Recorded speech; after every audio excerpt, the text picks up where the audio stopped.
వెళ్ళాలన్నా దేవుడి దగ్గరికి దేవుడి దగ్గరికి వెళ్ళాలన్నా డాక్టర్ దగ్గరికి వెళ్ళి నమ్మకంతో వెళ్ళాలి. నమ్మకం లేకపోతే మీకు ఈ అసహనం వస్తుంది. ఎక్కడ కూడా అసహనానికి గురి కావద్దు. ఇక్కడ లైన్ ఉంది, ప్రశాంతంగా ఉండండి. మీకు అక్కడ ఫాస్ట్ గా 2 నిమిషాల్లో ఓపీ టికెట్ ఇచ్చి పడి చేసే అంత పరికరాలు పెట్టాము. ఎక్కడికెక్కడ సమస్యలు తీరుస్తున్నాము. ఇక్కడ ఈ కాన్సెప్ట్ లో అసహనానికి గురి అవ్వద్దు. మీరు ప్రైవేట్ హాస్పిటల్ గంటలు వెయిట్ చేయక మాత్రం వెయిట్ చేయకుండా ఉండలేరు. చూస్తుంటే నేను అక్కడ ఆశ్చర్యపోతుంటాను.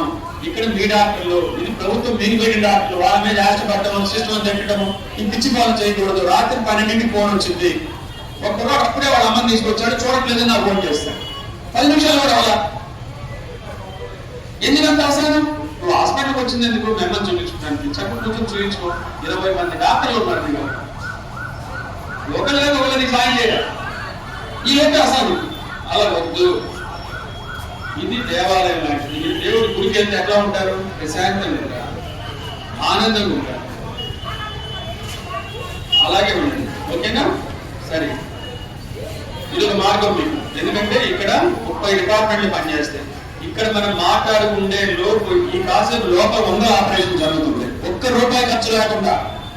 గమనించాలి విషయం, ₹1 ఖర్చు లేకుండా. మిమ్మల్ని ఎవరైనా డబ్బులు అడిగితే రసీదు అడగండి. ఎక్కడ ఇక్కడ డబ్బులు ఇవ్వక్కర్లేదు. టెస్టులు కానీ, బ్లడ్ టెస్టులు కానీ, స్కాన్లు కానీ, ఎక్కడైనా సరే ఎవరికి ₹1 కూడా ఇవ్వక్కర్లేదు. ఇది చెప్పినా కూడా మోసపోతున్నట్టు జరగద్దు. ఇవన్నీ చెప్పడానికే మీ ముందుకు వచ్చాను. ప్రశాంతంగా ఉండి పని చేయించుకోండి. మీకు డౌట్ ఉంటే హెల్ప్ డెస్క్లు పెట్టాము, లేదా డైరెక్ట్ నా దగ్గరే కావచ్చు. నా చుట్టూ చాలా మంది ఉంటారు మీకు సాయం చేయడానికి. ఇప్పుడు ఇవన్నీ పెడుతున్నాం అన్ని చోట్ల. మీకు ఎక్కడ డౌట్ ఉన్నది అక్కడికక్కడే అడగచ్చు.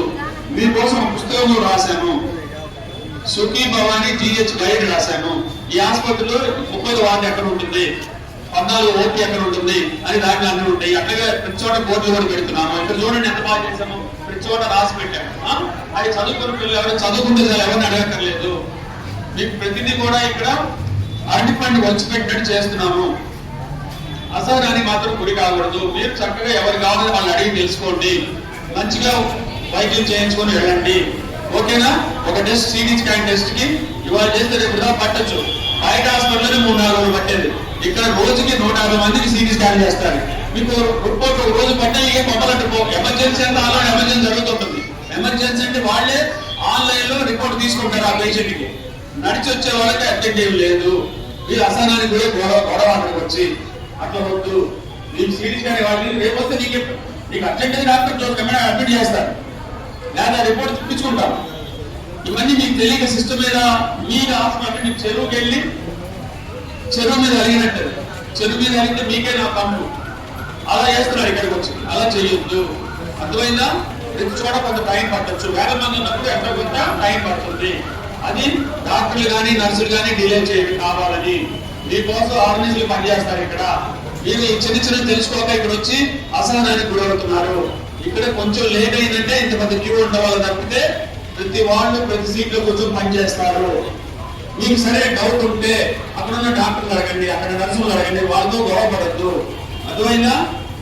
ఈ హాస్పిటల్లో బయట ఇప్పుడు మనం మాట్లాడుకుంటే బయట ఉన్న హాస్పిటల్ అన్నింటిలో జరిగేవి ఇప్పుడు మనం మాట్లాడుకునేటప్పుడు అవ్వడం జరుగుతుంది. 30